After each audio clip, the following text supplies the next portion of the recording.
This is TWiT. If you're looking for a phone in the $200 to $300 range, yeah, that's right. This is a little bit lower. Moto has always had the G series, which has always been kind of like, I don't know, a good reference point, at least for the North American market, because, you know, with the new Chinese brands like Redmi and Realme and all the other ones out there, the sub-brands of the big players, there's some incredibly cheap phones for $200 to $300, like the Pocophone F1, you got the Honor 8X, but these phones are not available in the US, right?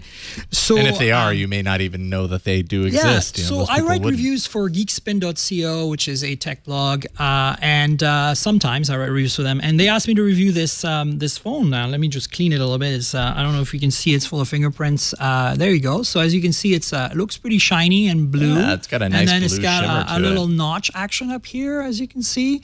It's a pretty large display, 6.2 inches. So this phone is physically the size of like a Pixel 3 XL, right, roughly. So it's a pretty big phone. But here's the kicker about this phone. The G series has always had three variants, like the middle of the range G, and then there's a lower, cheaper G called the Play, G7 Play. Then there's a G7 Plus, which is kind of a higher end. So, and they're all between 200, a bit less than 200, and a bit more than 300. And then this year they added this new one called the G7 Power. And it slots right below the 7 above the Play, and it's $250, and it has a 5,000 milliamp hour battery. Wow. And to give you perspective, 720p display, so not the sharpest display, but if you look at this, it's got a Snapdragon 632, so it's pretty fast. It's got 3 gigs of RAM, 32 gigs of storage, and a 720p display, and it's not too thick for 5,000 milliamp hour phone. It's a little thick, but it's tapered nicely. And not a couple of years ago, that would not be just a little thick. You know, that would be thin. Single 12 megapixel camera that's relatively decent, and an 8 megapixel front camera that's relatively decent. USB Type-C and a headphone jack. You can't go wrong. It's nice. Yeah. Stock Android, as you can see, like you can't go wrong here. You get all the usual accoutrements, and they get updates pretty often, which is really nice because the Moto takes care of updates. But here's the kicker. 14-hour screen on time. That's 3-day battery life. That's ridiculous. So that's and does that test out? Does that pan out for you? Yeah. So I mean, this is I got 12.5 the first time, then 14 the second time. And reading other reviews, it's pretty much everybody's at 12 to 14. So you know, I'm not an exception. So what I'm saying about this phone is, great for the money. It's dropping down in price. You can already get it for $220, I think. So at that price point, if you're looking for a $200 plus phone that is, sanctioned in the US, has a warranty, also works with Sprint and Verizon. It's unlocked, but it supports all the bands. You can get this phone for a little over $200, and honestly, you will not be disappointed. And on top of that, you get this killer battery life. Now, if you want to spend a little more, you can get the regular G7, which is this one here. Which has the teardrop notch. And has a 1080p display instead of 720. And it's thinner, a little bit thinner, not by much, but pull it to the side, you're blocking. There you go. And 3,000 milliamp hour battery, so you're no longer having that, and plus a 1080p display. But it's the same processor. You get a bit more RAM, 4 gigs, 64 gigs of storage. Still have a headphone jack and USB Type-C on the bottom here. I don't know if you can see it. There we go. And so dual camera, of course. So you really are stepping it up a notch because you're getting a better camera, better display, but you're losing that battery life. And that's $50 more list, but on street price is $250, $270 or so. So I'm just saying, like, the Moto G still rules the roost in that sense. The G7 Power is an all-plastic phone, even though this back panel looks like glass. It's like, man, I would not have guessed that. It's an acrylic panel. From 2 feet away from you, it looks like glass. But the G7 is glass. So this is real glass. This is plastic.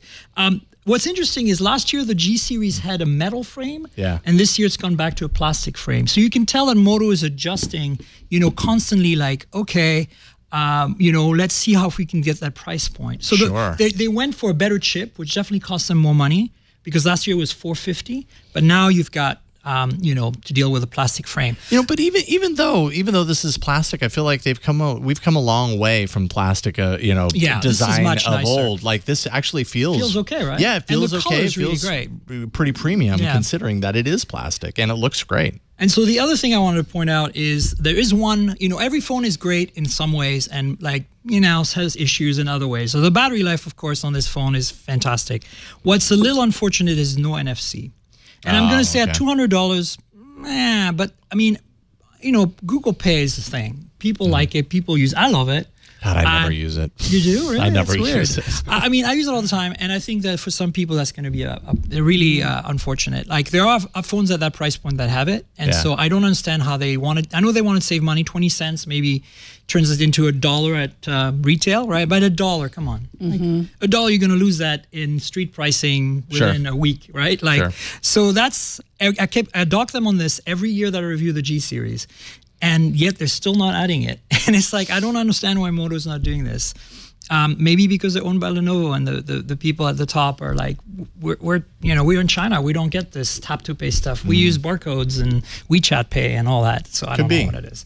I really want them to fix that. If they fix that, there's no, like, I could not recommend these 100%. Like this is like 90% right now, but like, still pretty good and good background, good history. As far as the G series is concerned, it's always kind of how many unlocked phones can you buy in the $200 price point that work on Verizon and Sprint that you don't need to do anything? You just put your SIM in. I think for Sprint you might have to call them because they still have that CDMA activation. But my point is these are Megan knows all about that. These are actual. What I'm saying is that these are not just Verizon LTE only phones. They are full on CDMA. They will work on 2G and 3G out in the boonies if you put a Verizon SIM in them. And there you go. And there you go. And there you go. Why aren't they more popular? I think one of the problems with this is, again, people walk into a carrier store and just buy whatever's on the shelf. This is not on the shelf at the carrier store. I think it might be, but nobody's looking at it. It's also a pretty big phone. For people who are looking for like something the size of like a Galaxy S10e or G8, like 5.8, 6.1 screens, but that are no bezel. This is 6.2 inch with still a lot of bezel, especially that Motorola logo at the bottom. And as such, I feel like they're not super sexy phones and they're not super well known. People don't know they exist. I think the tech world knows they exist. Every year we sing the praises of the G series. Yeah, it's true. But do people actually buy them? Probably they do. I do see them out there in the wild, but not even as much as I see Pixels in the wild. So, which, as we know from the earnings, there's not a whole lot of Pixels out there. Yeah.